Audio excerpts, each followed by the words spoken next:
षट तिला एकादशी हमारे शास्त्रों में कहा गया, पद्म पुराण, स्कंद पुराण, ऋग्वेद में, विष्णु पुराण, भविष्य पुराण में कि षट तिला एकादशी इसको इस तिथि पर भगवान विष्णु का नाम लेकर ओम नमः विष्णु मंत्र का जाप कम से कम 11 बार करें। 108 बार तो हमारे शास्त्रों में कहा गया है, क्योंकि माना कि मन के भी 108 होते हैं, तो कोई भी कार्य सिद्ध साधना सफलता के लिए 108 का इसीलिए माना दी गई है।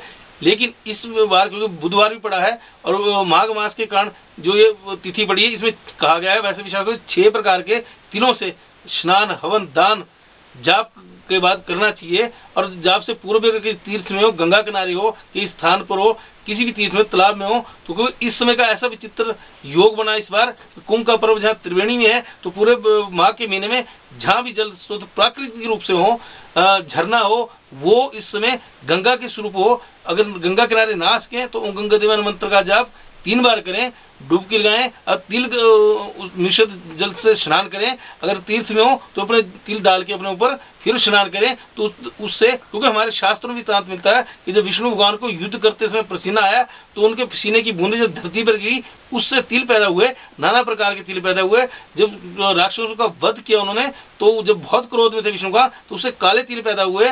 जब विजय की प्राप्ति में जब प्रसन्न मुद्रा में विष्णु भगवान आए, तो उसमें सफेद तिल, वो जो पसीने की बूंदें थी, वो सफेद तिल के रूप में पैदा हुए।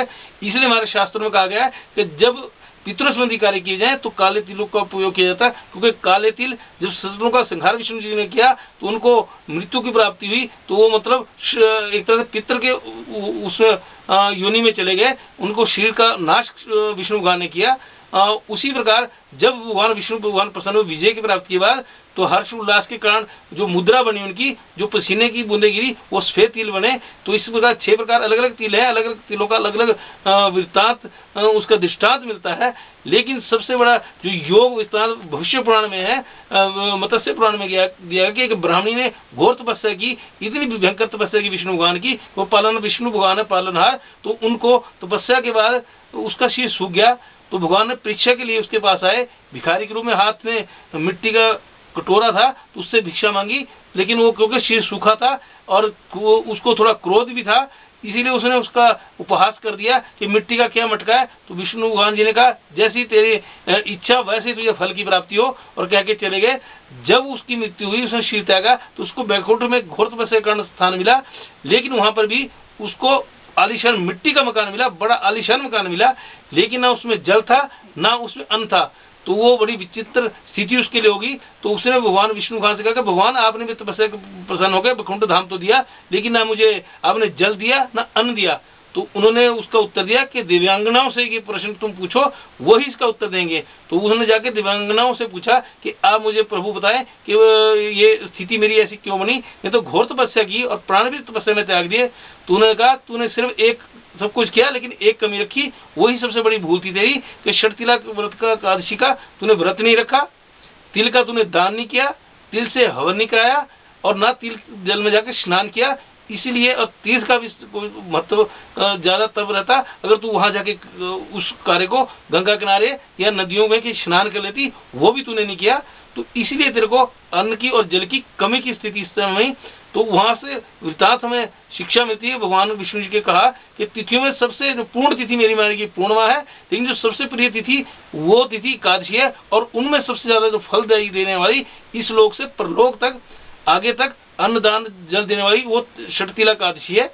और इस बार बुधवार के होने के कारण और जो नक्षत्र बना है इसमें मूला नक्षत्र के कारण ये विशेष फलदायी है। और ऐसी 12 वर्षों बाद आई है जो कुंभ के पर्व पर पड़ी है, जब सूर्य राशि मेष कुंभ में आ गए और बृहस्पति की वृष राशि में स्थिति बनी। तो ऐसी स्थिति के समय जो अब बनी है, तो उसमें लाभ की अमृत तुल्य लाभ की प्राप्ति होगी।